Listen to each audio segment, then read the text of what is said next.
नमस्कार दोस्तों, Niket Shah plus YouTube channel में आप सभी का स्वागत है। दोस्तों मेरा नाम है निकेत शाह। दोस्तों सबसे पहले तो नवरात्रि की आप सभी को बहुत बहुत बहुत शुभकामनाएं। आज के टॉपिक की बात करें तो आज हम लोग इस वीडियो में जानने वाले हैं जो हमारे ईवी व्हीकल्स रहते हैं, खास करके फोर व्हीलर, उसके जितने भी पार्ट्स रहते हैं उसको डिटेल में जानने की कोशिश करेंगे। तो याद रखिएगा, वीडियो अगर पसंद आता है ना तो अपने दोस्तों के साथ में ज़रूर शेयर करिए वीडियो को, ठीक है। तो सबसे पहले जो इम्पॉर्टेंट है ईवी व्हीकल में वो है उसका बैटरी का पैक। अभी जो बैटरीज रहती है ना, अगर मैं छोटी गाड़ी की बात करूँ तो लगभग 20 किलोवाट आवर की रहती है, और बड़ी गाड़ियों की बात करूँ तो 100 से लेकर 600 किलोवाट तक किलोवाट आवर के आसपास हो सकती है।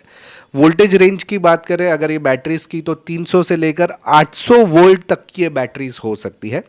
बैटरी में खास करके दो टाइप अभी चल रहे हैं, एक तो रहता है NMC यानी कि निकल मैग्नीशियम कोबाल्ट, और दूसरा रहता है लिथियम आयरन फॉस्फेट। तो ये लॉन्ग लास्टिंग लाइफ रहती है लिथियम आयरन फॉस्फेट, खास करके बसेस के अंदर बजटेड रहता है, वहाँ पे आपको इस टाइप के देखने मिलेगी। और हैवी एफिशिएंसी के लिए आप NMCs की आप बैटरीज जो रहती है वो यूज़ होती है। आमतौर पे इस तरीके से छोटे छोटे सेल्स रहता है जिसको जोड़ के पूरा बैटरी का सेट बनाया रहता है। इसका पहले मॉड्यूल बनाते हैं, मॉड्यूल्स को पैक करके पूरा पूरा पैकेट बनाया जाता है, ओके। तो ऐसे हज़ारों ऐसे छोटी छोटी बैटरी मिला के पूरी बैटरी जनरली बनती है। डिपेंड कौन सी टाइप की टेक्नोलॉजी आपके गाड़ी में यूज़ किया गया है। अगर मैं बात करूँ तो जनरली ये गाड़ी के नीचे के, मतलब यहाँ पे जो आप देख सकते हैं नीचे का हिस्सा गाड़ी का, वहाँ पे ये बैटरी का जनरली रखा हुआ रहता है। बैटरी जो है इंस्टॉल की रहती है आमतौर पे। डिपेंड वो भी करता है कि कौन से कंपनी की आपकी ईवी गाड़ी है, उसके ऊपर ये चीज़ भी डिपेंड करता है। इसके बाद सेकंड जो चीज़ है वो काफ़ी इंपॉर्टेंट है, वो है बैटरी मैनेजमेंट सिस्टम यानी कि BMS। क्योंकि अगर बैटरी में थोड़ा भी प्रॉब्लम हो गया ना तो ये आग का गोला बन जाएगा गाड़ी, ठीक है। तो इसके लिए उसका बैटरी मैनेजमेंट सिस्टम बहुत ही प्रॉपर होना ज़रूरी है। मैंने थोड़ी देर पहले बताया कि ऐसे छोटे छोटे बैटरीज लेकर एक मॉड्यूल बनाया जाता है, और अलग अलग मॉड्यूल्स को लेकर बैटरी का पैक बनाया जाता है। तो हर एक मॉड्यूल्स के अलग अलग सेंसर्स रहते हैं, आप देख सकते हैं यहाँ पे सेंसर्स है, और सारे सेंसर को मिला के एक मेजर सेंसर रहता है, और उसका भी एक बड़ा मेजर सेंसर रहता है जिसको हम बोलते हैं PMS यानी कि बैटरी मैनेजमेंट सिस्टम। ये करता क्या है, तो हर एक टेम्परेचर, मतलब ये बैटरी का टेम्परेचर कितना है, हर एक सेल का वोल्टेज कितना है, उसका करंट कितना है, ओवर चार्ज या अंडर चार्ज तो नहीं हो रहा है, कुछ अगर शॉर्ट सर्किट हुआ तो क्या करना, कूलिंग सिस्टम प्रॉपर है कि नहीं, ये सारी चीज़ों को चेक करने का काम ये BMS करता है। काफ़ी इंपॉर्टेंट रोल रहता है, एक प्रकार की इलेक्ट्रॉनिक सर्किट ही रहती है। एग्जाम्पल के लिए आपको यहाँ पे नज़र आ रही है, ये देखिए, ये एक छोटा सा BMS है छोटी बैटरी का, वैसे इसमें बड़े बड़े BMS रहता है, ठीक है। इसके अलावा जो तीसरी चीज़ रहती है वो है मोटर।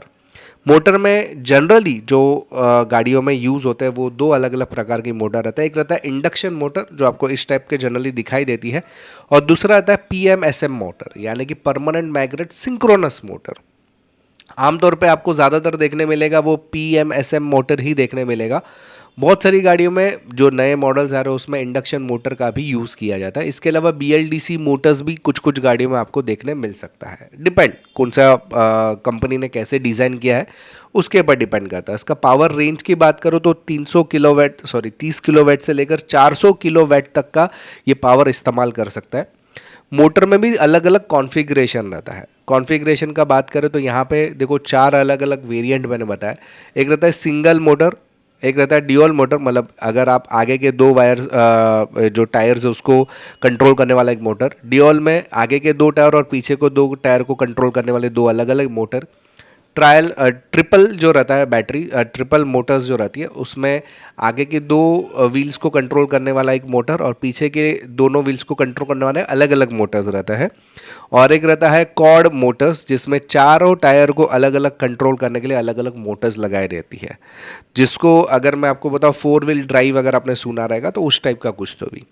तो इस तरह से अलग अलग मोटर्स के कॉन्फ़िगरेशन रहता है, डिपेंड कौन सी कंपनी का आपकी गाड़ी है उसके ऊपर करता है। तो आगे बढ़ने से पहले जानकारी के लिए बता दूं, हम लोग ने ऑनलाइन में बहुत सारे कोर्सेज चालू कर दिए। हमारे पास इलेक्ट्रॉनिक्स का है, इलेक्ट्रिकल का है, सोलर पावर का है। जल्द ही ये दिवाली के अंदर हम लोग एक कोर्स लाने वाले हैं ईवी व्हीकल्स के ऊपर स्पेशल कोर्स डिज़ाइन कर रहे हैं, तो वो जल्द से जल्द लाने वाला है, दिवाली के दरमियान ही कोशिश करेंगे लाने का। अगर आपको इनमें से, ये आप देख सकते हैं 60+ कोर्सेस है जिसमें auto CAD, programming, video editing, sound editing, robotics, electrical, wireman, ऐसे बहुत सारे कोर्सेज है। अगर ये कोर्सेज करना है ना तो हमारा एप्लीकेशन है, एप्लीकेशन का नाम है प्लस पॉइंट ट्रेनिंग, ये आपको गूगल प्ले स्टोर पे मिल जाएगा। अधिक जानकारी के लिए मेरा व्हाट्सअप नंबर है, उस पर मुझे केवल हाई का मैसेज डाल दीजिए, तो मैं सारी जानकारी आपको व्हाट्सअप के माध्यम से भिजवा दूंगा। चलिए आगे देख लेते हैं। जो चौथा कंपोनेंट है हमारे ईवी व्हीकल में वो है इन्वर्टर या मोटर कंट्रोलर, आप बोल सकते हैं। मोटर कंट्रोलर बात बहुत ही इंपॉर्टेंट है, क्योंकि आपके जो मोटर जो रहते हैं, जो कि व्हील को चलाने का काम करता है, उसको तो मैनेज करता ही है, साथ ही साथ ये बैटरी का बीएमएस जो रहता है उसके साथ भी मैनेजमेंट करता है। फिर आपका जो ब्रेकिंग सिस्टम रहता है या रिवर्स फॉरवर्ड सिस्टम रहता है, इस सारी चीज़ों को कंट्रोल करने का काम मोटर कंट्रोलर करता है। इसके अलावा इसके अंदर एक इन्वर्टर अलग से रहता है। जनरली इन्वर्टर का काम क्या रहता है, जो बैटरी रहता है ना, उससे हमें बहुत ज़्यादा पावर मिलता है, या जनरली डीसी पावर रहता है, लेकिन मोटर को चलाने के लिए एसी पावर सप्लाई की ज़रूरत पड़े तो डीसी टू एसी कन्वर्ट करने के लिए इन्वर्टर भी लगाया जाता है, जो कि जनरली मोटर कंट्रोलर के अंदर ही इंस्टॉल रहता है। कभी कभी आपको ये अलग से भी देखने मिल जाएगा, जैसे कि आप यहाँ पे देख पा रहे हैं, इस टाइप का कुछ तो भी रहता है, और ये बहुत ही ज़्यादा हाई करंट को हैंडल कर सकता है, लगभग 1000 एम्पियर तक का करंट ये हैंडल कर सकता है। मेन इसका जो स्पीड, टार्क, ब्रेकिंग सिस्टम को मैनेज करना, इसके अलावा इंटरफेस रहता है, इको स्पोर्ट्स, ऐसे जो अलग अलग मोड्स रहते हैं उसके हिसाब से अलग अलग टॉर्क जनरेट करना, ये सारी चीज़ों को कंट्रोल करने का मोटर कंट्रोलर करता है। इसके बाद अगर ट्रांसमिशन की बात करें तो जनरली जो गियर बॉक्स रहता है उसको ट्रांसमिशन कहते हैं। जनरली इसमें सिंगल स्पीड रहता है, कोई गियर बॉक्स की रिक्वायरमेंट नहीं रहती, क्योंकि ईवी में कैसा रहता है, जीरो से वो टार्क देता है, जीरो से वो आरपीएम जनरेट कर सकता है। बहुत रेयर केस में, जैसे स्पोर्ट्स ईवी जो रहती है उसके अंदर ही आपको 2 स्पीड गियर बॉक्स आपको देखने मिल जाएगा। ज़्यादातर आपका जो गियर बॉक्स रहता है वो सिंगल स्पीड रिडक्शन रहता है। तो ठीक है, तो इस टाइप का रहता है ये। इसके अलावा बात करें कूलिंग सिस्टम, कूलिंग सिस्टम काफ़ी इंपॉर्टेंट रोल प्ले करता है, क्योंकि बैटरी के अंदर क्या होता है ना, बैटरी जब भी चार्ज होती है, डिस्चार्ज होती है ना, तो गर्मी पैदा करती है, और गर्मी इतनी ना हो जाए कि बैटरी डायरेक्ट फट जाए, तो उसको बचाने के लिए बैटरी के अंदर भी पूरा कूलेंट, ऐसा पाइप डाला जाता है जिसके ज़रिए उसको ठंडा रखा जाता है। इसके अलावा उसके अंदर सक्शन फ़ैन वगैरह भी रहता है, कि जिसके जैसे आप यहाँ पे देख सकते हैं छोटा सा फ़ैन, जिसके ज़रिए बैटरी का जो पैक है वो ठंडा रह पाए। कूलेंट तो डालते ही हम लोग, और खाली बैटरी के लिए नहीं, ये इलेक्ट्रिक मोटर, इन्वर्टर जो कंट्रोलर्स रहते हैं उसके लिए भी ये सारी चीज़ें, मतलब कूलिंग सिस्टम काफ़ी इंपॉर्टेंट रोल प्ले करता है। इसके बाद में आता है DC DC converter. DC DC converter कहाँ पे इस्तेमाल होता है, जैसे हेडलाइट हो गया, फॉग लाइट हो गया, वाइपर्स हो गया, ऑक्सिलरी बैटरीज हो गया, ये सारी चीज़ों को चलाने के लिए डीसी डीसी कन्वर्टर रहता है, कुछ इस टाइप पे देखने मिलता है। ये क्या करता है डीसी डीसी कन्वर्टर, हमारी जो नॉर्मल बैटरी रहती है जो गाड़ी में लगे ईवी के अंदर, वो 400 से लेकर 800 वोल्ट देता है, जबकि ये सब चीज़ों को चलाने के लिए आमतौर पे 12 वोल्ट की ज़रूरत पड़ती है। तो ये जो है वो कन्वर्ट करता है 400 से 800 वोल्ट को 12 वोल्ट के अंदर, ठीक है, और ये सब चीज़ों को चलाने का काम डीसी डीसी कन्वर्टर करता है। इसके अलावा ऑन बोर्ड चार्जिंग रहता है। चार्जिंग में 2 टाइप रहता है, एक रहता है समझो हमारे घर के सॉकेट में अगर आप गाड़ी को चार्ज करें तो पोर्टेबल चार्जर से आप कर सकते हैं। तो जनरली आप देख सकते हैं ये एसी चार्जर है, एसी में आपने कनेक्शन लगाया तो ये जो पावर जाएगा वो ऑन बोर्ड चार्जिंग में जाएगा, जिसके ज़रिए हमारी बैटरी चार्ज होती है, बीएमएस के ज़रिए, ठीक है। और अगर आप ऑफ बोर्ड चार्जिंग का यूज़ करते हो, जो गवर्नमेंट जो रास्ते पे आपने देखा रहेगा काफ़ी सारी जगह, तो ऑफ बोर्ड चार्जिंग बोलते हैं।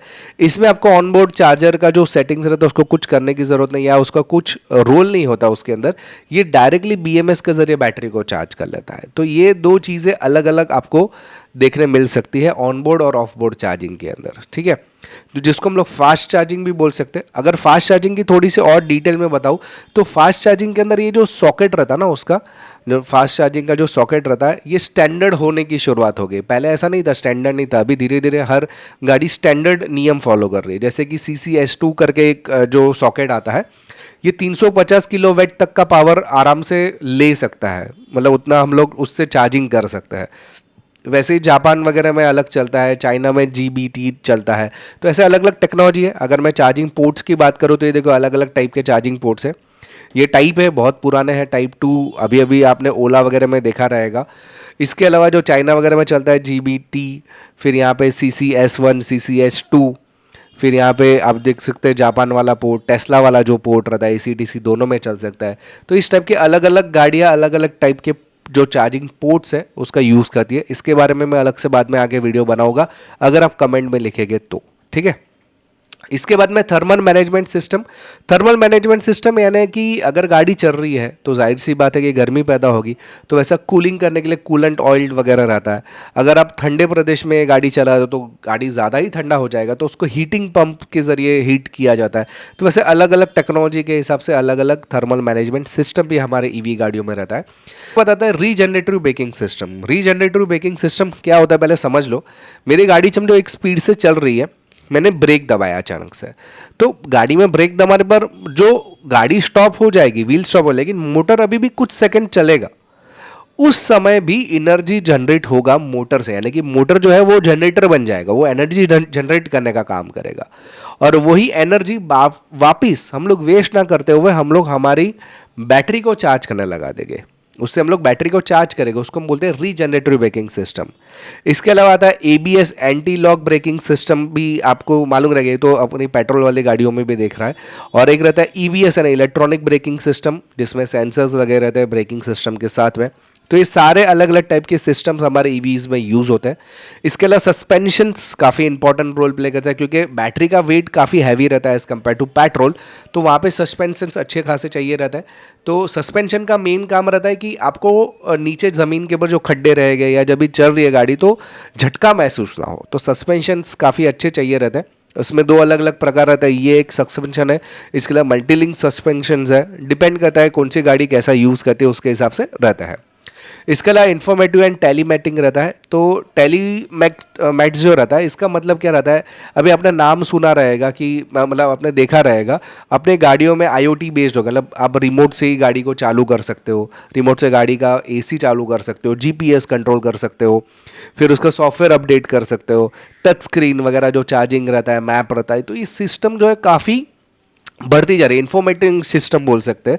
तो ये जो सारी चीज़ें उसको कंट्रोल कर सकते हैं आजकल ईवी के ज़रिए। इसके अलावा एडास आपने सुना रहेगा, एडास जो रहता है उसमें भी अलग अलग टेक्नोलॉजी है, लेकिन मैं यहाँ पे बेसिक चीज़ों की बात करूँ तो एडास के अंदर उसका समझो फ्रंट कैमरा रहता है, लाइडर रहता है, फिर रडार रहता है, उसका साइड कैमरा रहता है, कॉर्नर रडार रहता है, अल्ट्रासोनिक सेंसर रहता है।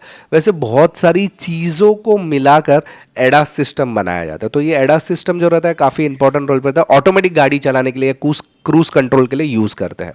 इसके अलावा रहता है ऑक्सिलरी बैटरी। ऑक्सिलरी बैटरी जो रहती है वो एक्स्ट्रा बैटरी रहती है, हमारी जो गाड़ी की बैटरी रहती है वो अलग रहती है, और ये ऑक्सिलरी बैटरी एक्स्ट्रा बैटरी रहती है। क्यों रहती है, मान लो कि गाड़ी की बैटरी पूरी डाउन हो गई और आपको चार्जिंग लगाना है, तो चार्जिंग का जब भी वो सॉकेट ओपन करने की, वो तो इलेक्ट्रॉनिक सॉकेट हो, तो आजकल वो दबाएंगे तो वो चालू ही नहीं होगा, क्योंकि ऑलरेडी बैटरी ड्रेन है। या समझो आप गाड़ी को अनलॉक या लॉक करना चाहते, होगा ही नहीं क्योंकि गाड़ी की तो बैटरी डाउन हो गई है। तो उसके लिए ऑक्सिलरी बैटरी रहते हैं, वो सब चीज़ों को चलाना, जैसे लॉक हो गया, अलार्म हो गया, ईसीयू सिस्टम हो गया, सेफ्टी कंट्रोल सिस्टम्स हो गया, उसको चलाने के लिए अलग से एक बैटरी आगे रहता है जिसको हम लोग ऑक्सिलरी बैटरी बोलते हैं। तो ये सब जो चीज़ें रहती है, मतलब ये जितनी चीज़ें मैंने बताया, जैसे charging port, battery, power control हो गया, उसका बैटरी पैकेट हो गया, ये सारी चीज़ें हमारी इलेक्ट्रिक 4 व्हीलर के अंदर इतनी सारी चीज़ें लगाई हुई रहती है। तो आई होप कि दोस्तों वीडियो आपको पसंद आया रहेगा। याद रखें ईवी का कोर्स तो हमारा चालू होने वाला है दिवाली के अंदर। इसके अलावा जो मैंने बताया 60 से ज़्यादा कोर्सेज, अगर ये कोर्सेज करना है तो हमारा एप्लीकेशन का नाम है प्लस पॉइंट ट्रेनिंग, ये आपको गूगल प्ले स्टोर पे मिल जाएगा। तो दोस्तों अगर आप नए हैं चैनल के ऊपर तो सब्सक्राइब का बटन दबा के बेल का आइकॉन दबा दीजिए। और अगर आपको ये ऑनलाइन कोर्सेज करना है तो ये मेरा व्हाट्सअप नंबर है, उसमें मुझे केवल हाई का मैसेज डाल दीजिए, तो मैं सारी जानकारी आपको व्हाट्सअप के माध्यम से भिजवा दूंगा। तो दोस्तों अगर आप नए हैं चैनल के ऊपर तो प्लीज़ सब्सक्राइब का बटन दबा के बेल का आइकॉन दबा दीजिए, और ये वीडियो को ज़रूर अपने दोस्तों के साथ में शेयर कीजिए। चलिए इस वीडियो में इतना ही। Thanks for listening.